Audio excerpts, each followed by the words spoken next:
Hey there, welcome to Feature Film Concept to Sell, where we take the idea for a film, bring it all the way through production, full-length feature, and then sell it for, ideally, profit at the end. I'm Britton Thomas. I'm the director of Black Rabbit. I'm 20 years old, and if I can do it, you can do it. So, turns out we're not doing the medieval movie anymore. We were having another conversation about it, and it turns out that is a pretty tough sell in regards to selling. So we kind of started thinking, okay, well, what kind of genre would I want to do that fits in modern times? But I'm not really excited by modern times. But we were watching a movie called The Disappearance of Alice Creed, and it was just like I had these issues with it about it not being about the crime. And then we started talking about heist films, about how the problem with heist movies, like Ocean's 11's good, but like Heat, good movie, not really a heist movie if you're asking me. Because these movies, they're not actually about the crime. They're not... The want in the movie, for some reason, these heist movies isn't what they're getting out of the heist a lot of the time. So we're making a heist movie! Surprise! Enjoy the new first writing session where we talk about what we want in a heist movie. Currently, I am watching a heist movie per night, and I'm taking notes. I made a little notes page, 3 pages, where I'm writing, like, how they did certain scenes, because heist films, according to storygrid.com, storygrid.com has a great resource on the obligatory scenes in a lot of genres. I know a lot of aspiring writers, like, they don't want to be confined to structure, but, there's some things that work, that we know work, and when someone comes in to see a heist film, you need to deliver on a certain finite amount of things because that's what they're expecting. And you can subvert expectations, but there's a difference between, like, Game of Thrones Season 8 subverting and what Moores and Lang would say Tarantino, which is exceeding expectations. That's what you want to do. Only subvert expectations if you're exceeding them, right? So if, like, the obligatory scene, the hero is at the villain's mercy, Do it new, do it fresh, but have something in there for it, because that's just like in this webbing of story that you're telling that should be there to keep everything intact. I've been taking notes of what those scenes are in a lot of these heist films. I've got some scenes in my head, so I'm gonna go talk to Jesse and Leah, and we are going to workshop a heist film. So please enjoy, and if you're wondering, like, that's really weird that they spent all this time thinking about this medieval movie just for them to can it. But it's like, you gotta be light on your feet. You've gotta always be chasing the right idea. Once, like, you're really, like, doing it, you gotta commit. You gotta commit. But when you're still in, like, the conceptualizing stage, you're gonna go through a bunch of ideas. So now we're making a heist film. I love heists, but I don't love heist movies because, in my opinion, they always do them wrong. Is this gonna be the best heist movie ever? Probably. Let's see what happens. So here's the thing: you're still mixing a couple of things that I think. Okay, for example, the movie The Next 3 Days. That movie was, definitively a movie about just a guy breaking his wife out of prison. Yes. Right? Super clean. We understand his objective. We get the setup at the beginning. We know why. And then we very much follow a progression of heist-like, action-oriented scenes that arc us through to there. Right. Right? If in that movie he also was trying to get money, I think probably the more satisfying story for an audience is one where... Is if there was no baby and it was purely revenge? Yeah. I'm fine with that. and I can do that very easily. Great, yeah. You just set this guy up who... probably the most emotionally satisfying thing is also the guy who that his family being murdered, he didn't deserve it. Right? As of right now, it's, he's robbed this guy, and then this guy comes and takes revenge on him effectively by killing his family, and then he's taking revenge on the guy for killing his family, right? And not to say that those movies don't have value, because of course they do. So you're saying So why should his family get killed? So you're saying it's not because of something that he does? Well, or at least it's like it's such an overreaction, or it's a peripheral thing, or if he's in this guy's debt for some other reason, So just to let you know, like what I was going for. The first thing is that he didn't know that there was some like large organization involved in like this front shop that they were hitting. It's very possible that they find like way more money than they were expecting. Sure. But like he was never like crossing him. Totally, but it's still something that he's done. Right. I mean, like, one of the reasons that Ocean's 11 is so particularly satisfying is that when we first meet Danny, he's getting out of prison, right? So emotionally to us, he's absolved, right? So he's somebody who's absolved of his crimes now. So we're not going, well, he hasn't quite gotten his justice yet. We're going, that man got justice. Okay. Right? We have that satisfaction. And then they're going to pull off this heist, and he's, it's all of this money, it's all this big thing, but at the center of it is this revenge thing, right? Because the reason he was sent to prison in the first place was because of this guy, right? And then, along the way, we also find out that, we weave the romance thing into it. But it's such a kind of perfectly executed, emotionally satisfying thing for us because we're not lingering, and it kind of depends on the tone that you want, but in that movie, we're not lingering on like, well, this is a guy who has not gotten his justice yet. So, continue. Right? And we understand what's motivating the revenge, and, Andy Garcia's character deserves it because he's a fucking bastard, right? Like, all of these things were, because one of the tricky things when we're following a criminal, I mean, and this is just kind of a decision that you got to make, is how are we invested in them? In other words, is there a part of us that's constantly going like, well, they are shitty though, or like they haven't gotten their justice. So do we believe that they still need to be met with justice, right? I realize that a lot of films have, a lot of crime films, of course, are kind of like balanced on like scales of justice and such. Mm-hmm. And I do like the idea of this detective character being like this secondary force of antagonism. But in regards to justice, like, it's like bad fighting bad, Sure. I guess what I was thinking was maybe if he shows up to this heist that they're pulling off, he doesn't know who they're robbing, at the beginning. He ends up figuring out while they're there, like, oh, it's this drug lords thing or something. He's like, guys, we got to go. Like, we cannot take this. Like, I don't want anything to do with this. And they refuse. Maybe he leaves his part of the cut there. He's like, I don't want to be involved with this. So then we think, So he truly gets the raw deal at the end of it because he was the one who tried to get out of it. Yeah. I was thinking, or it could be that he, it's tense, his crew's pissed at him, but they agree to do it. He's now indebted to his crew, or he owes them something because they put the money back. But to this drug lord, even the fact that they broke in, that they considered taking his money, he goes and kills this guy's family, in which case we're like, what the fuck? He didn't even take the money. Like, he left it there. But this guy's so kind of, he doesn't want anyone even questioning his power or attempting. Yeah, so this is tricky. Like, once you start breaking these things down, you realize why a lot of the conventional cliches are there, right? It's like the guy who's getting out of prison, right, who's out of the life, who then, like, the crime tries to pull him back in. Yeah.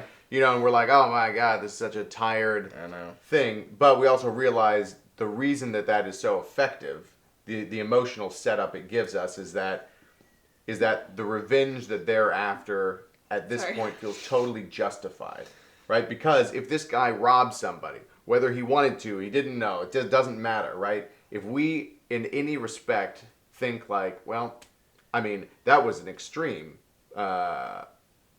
They enacted extreme criminal justice on him, in my opinion, going and murdering his family. But, they were the ones that got fucked, and now they're going like, fuck you! Yeah.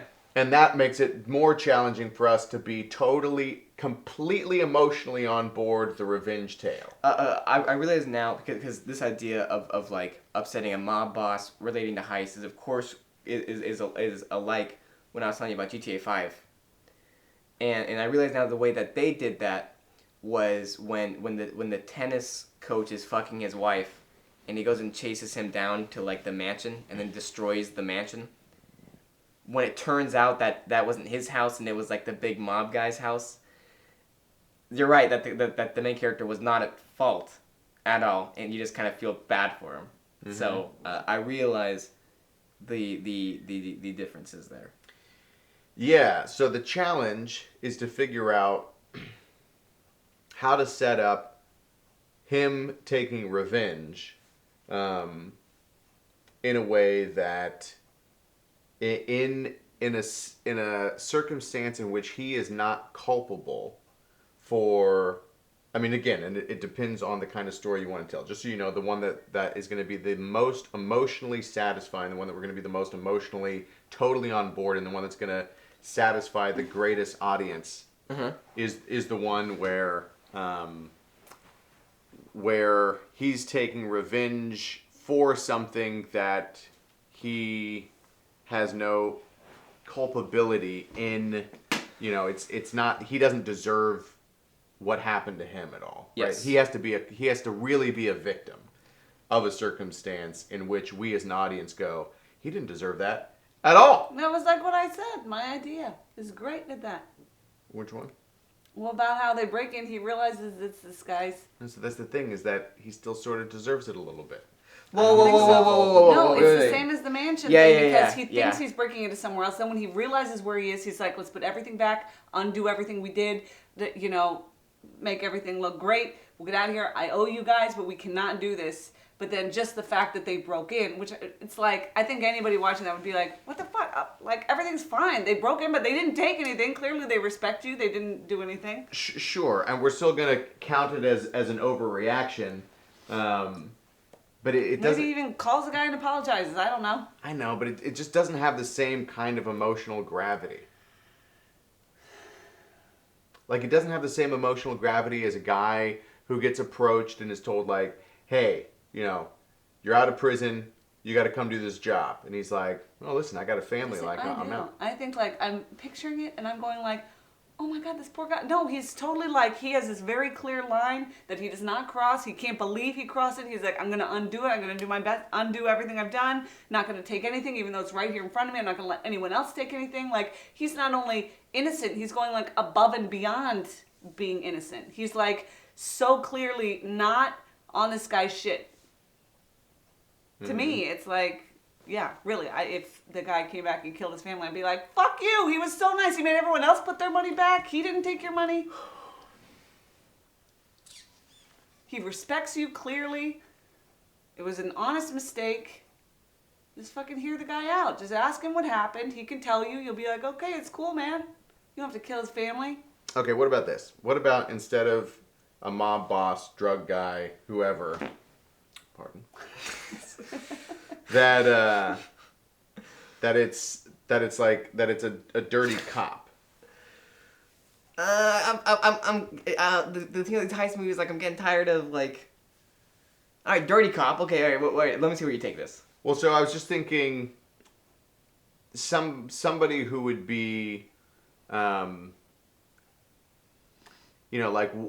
I'm just trying to imagine, what would be the reason or motivation behind a cop, so whether it's somebody who's trying to frame him up, because of course they're actually the ones involved in something, and so they got to pin some blunder they had on this guy, something like that, where it's he's gonna this dirty cop is gonna use this guy who has a record, who people know about, who's on the radar, to to frame him up for something that he did or that You he's just say frame up. him. You don't have to say frame him up. No, he wants to put him in a fucking frame on his wall. anyway, it's just a thought, because I'm just thinking, like, you know, of course, the thing that's nice about the dirty cop scenario in these situations is the cop, in the interest of having to try to, like, keep his pristine, that, you know, that then they have to go and, like, do even worse shit to people who don't deserve that. That's not as interesting to me. It sounds really tired, Jesse. Well, yeah, I know. I mean, all of these things, to some extent, on the surface, are going to be a little bit tired, you know. And I don't know. I don't. This idea of breaking in and then putting everything back, I haven't seen that before. about the, like, a societal revenge story where you know, when you see, like, big corporations or somebody who's taking advantage of, you know, of everybody else, that everybody hates and wishes would get their comeuppance, you know, to go like, oh my god, you know, but like, you know, when everyone goes like, fuck PG&E, you know, but what's happening there? And you just go like, God, I wish somebody would get in there and just like fuck those guys over. Jesse, I totally understand that. I totally understand this is exactly what you were going for when we were talking about the vigilante film. Oh, well, it was one of the ideas. I mean, I'm just thinking, like, what are the motivating revenge factors that, as an audience, we can go like, oh yeah, that can't wait for that person to get it. Yeah, but also like something about like the Robin Hood heisters or whatever. Like when I go see heist movies, it's a little bit worse when they're not like the bad boys, and they can be in that kind of story, but it's a little bit different when they're like fighting for like the common man, rather than fighting for like themselves or their immediate like friends and family. Okay, he goes. They try to pull off this heist. He puts it all back. He's like, I didn't do anything. Like I just, we just broke in. So he has his daughter raped because like I didn't kill her. I just went in and touched everything. And then revenge. I don't know. I like that idea because I think then we understand this mob guy that we're like. I don't want his daughter hanging around, you know. Yeah, she doesn't have to. You just see that she's. But wouldn't he want to be like constantly protecting her now as he starts going against the guy? I mean, if you want to include that, or we could just never see his family again. They send him away somewhere or something. So I think things that you should be thinking about then are revenge. Revenge. Right, like trying to figure out a new revenge thing that will be unique but still have all of the emotional. Unique but emotional. God, I'll get started right away. Yeah, I mean, and that's obviously really tough, you know. And there's a reason that everybody defaults to the things that we're used to seeing. So yeah, he takes her daughter's virginity, something that can't be given back. So he's got to take something from. I mean, and here's the thing: is that as long as it's significant to the protagonist, like you can make it significant. Like it doesn't have to be his family dying. That's an option, but it could be somebody getting fired. You know, like who it just doesn't fucking deserve it, and everyone gets laid off, or he just gets fired. I'll tell you what. Something that I want for this film is that I want it not to be something that incites a crime. I want the story to start with an inciting crime. As in the town, it's a bank job that goes well, but what they triggered by having this girl go through a traumatic experience is what then like starts pushing the film in a direction. Mm-hmm. I like the idea of the opening crime that, maybe doesn't go like perfectly depending on what happens, but like no fault of their own. Like they're professionals, they just do it really well because that's what they do. And then something to do with that then starts the story. Okay. He also, I think, with their armor truck heist in the beginning, him killing that guy is what triggered everything or whatever. I don't know if that's true. I need to watch Heat again. It's on my list, but You know what I'm talking about? How does the Heat plot start? Yes, it starts with they pull off that first job, and then Right. and then that one guy shoots the guy, so then they kill all of them. And then they're trying to they're gonna kill him, Right. and then so he gets out. But I mean, that's what kind of trails things back, and Yeah. So that's the kind of thing that I'm going for, rather than, like existing criminal, maybe an ex-criminal, something happens, then they're like back at it. I'm not going for that, just personally, because I know I like seeing heist movies, and the one where like I like these heist movies that I've been watching, like I instantly get a grin watching. It's like they just start right at the bat, like masks are on, and it's like, here we go. Let me see what you guys got, and the music's playing, and things are just going well. we should also think about the kind of tone that you want from your movie. Like, do you want it to tonally? Do you want it to feel more like The Town, more like Ocean's 11, more like More like Heat. Heat? Okay. Yeah, that like really gritty realism. Like the town has like, also very realistic, completely. But Heat just has like this hanging, like I don't even know. The atmosphere of Heat is incredible, and it really does feel like somebody's hanging over everything, like this dark cloud over the entire city. I don't know how to explain it more than that, but like so I want to go for like, how about this? Heat and The Town are both realistic, but Heat is just a grittier film. Got it. And then as far as But I will say one of the reservations it has about that is because like I want a variety of heists, of course, because I want like a good number of heists, but obviously like if even two of them are awfully similar, it's gonna get boring.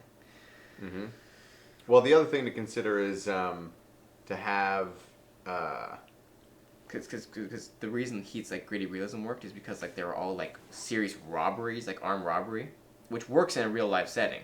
But then it's like we can't have 5 of those Heat scenes in there. It'd be really, really stale. But like Ocean's 11 is a little bit lighter. You get some like the more like fun like planning stuff involved. But like obviously the Heat characters would never pull off the Ocean's 11 heist. right. But the thing about Ocean's 11 that I think is a good model is that all of the heists that they were pulling off along the way were all working toward the main one. Right. It's not like they were having to do these different jobs that required multiple contexts and, completely different circumstances. It was, okay, we got to do this to get this, to be able to get this, to get this, to do this, and everything was, connecting the dots to finally arrive. That's something to be considering also, is maybe approaching things from the standpoint of who this guy at the top is, the final baddie.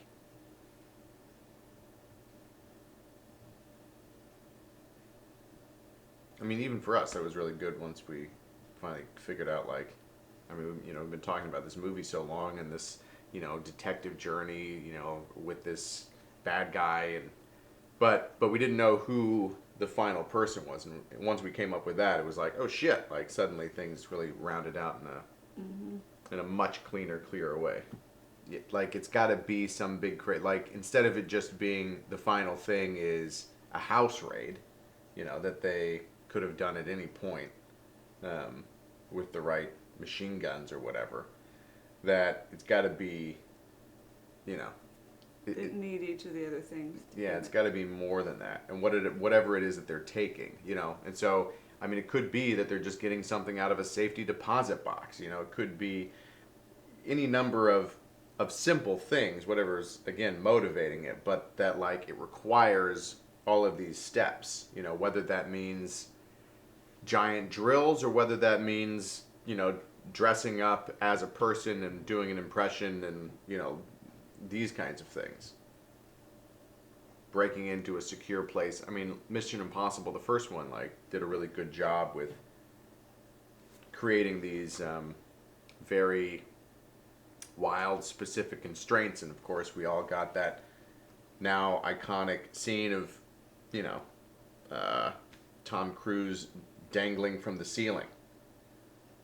And then dropping and like, you know, that bead of sweat rolling down his face. I mean, you know, something like that suddenly becomes so intense. Yeah.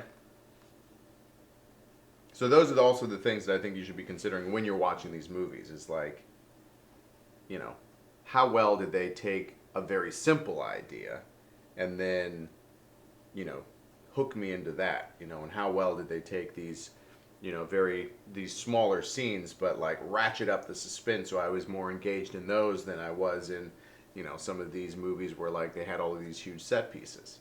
Think about your antagonist, what they want, right? And then figure out, you know, start thinking about what this final heist could be, and then what's going to motivate your protagonist's, you know, revenge at the bottom of also what is pulling off a score as opposed to just a revenge film. Right. Well, but we also, you know, talked about the protagonist being innocent in some way. Well, that the Or being protagonist unfair. should be a victim in some respects. I mean, and maybe that's much more important when it's a revenge film. Mm-hmm.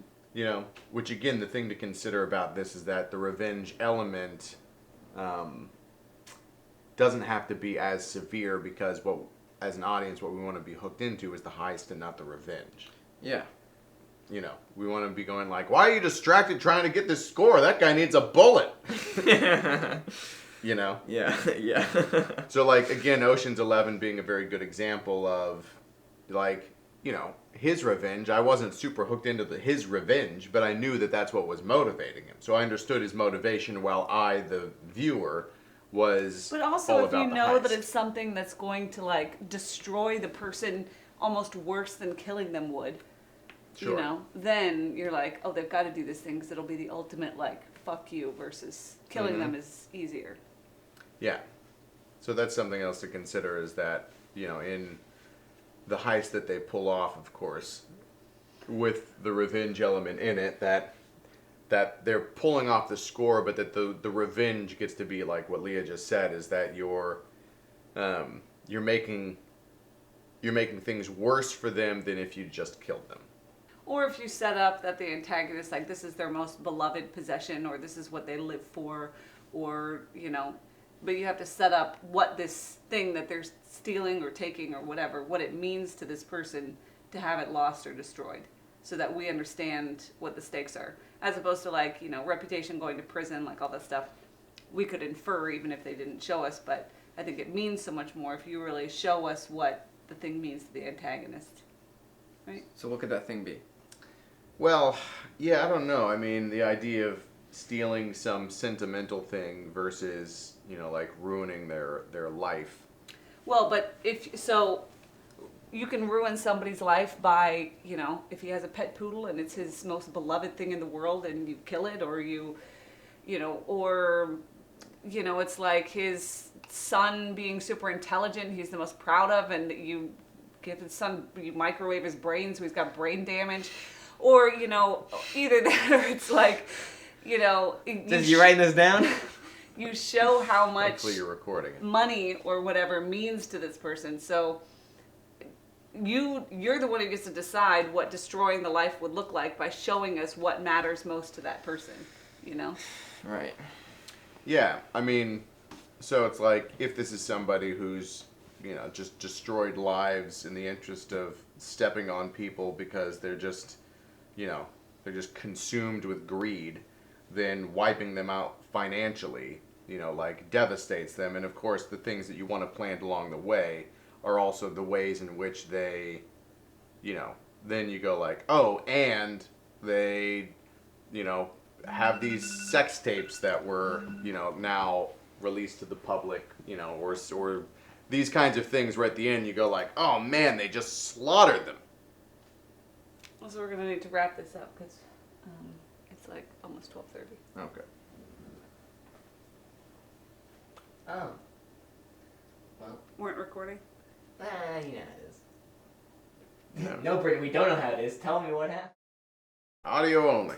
Audio only. So I was saying that So if somebody has an ultimate Yeah, goal yeah. that they want. So what if this big bad, not, when I say mob, I don't think of like mob, you know, but like this big bad mob boss, kingpin, I guess is more accurate, is like in this place of power, but is on a dangerous slope with all of his enemies, but because of like all of his money and power and influence, he's still untouchable. Mm-hmm. So maybe after being like clean dry or something, then he loses all of that, and then, as you can assume, when all the like the other like families come, like they can eliminate him without a problem. Mm-hmm. Thoughts, Jesse? I didn't quite understand that.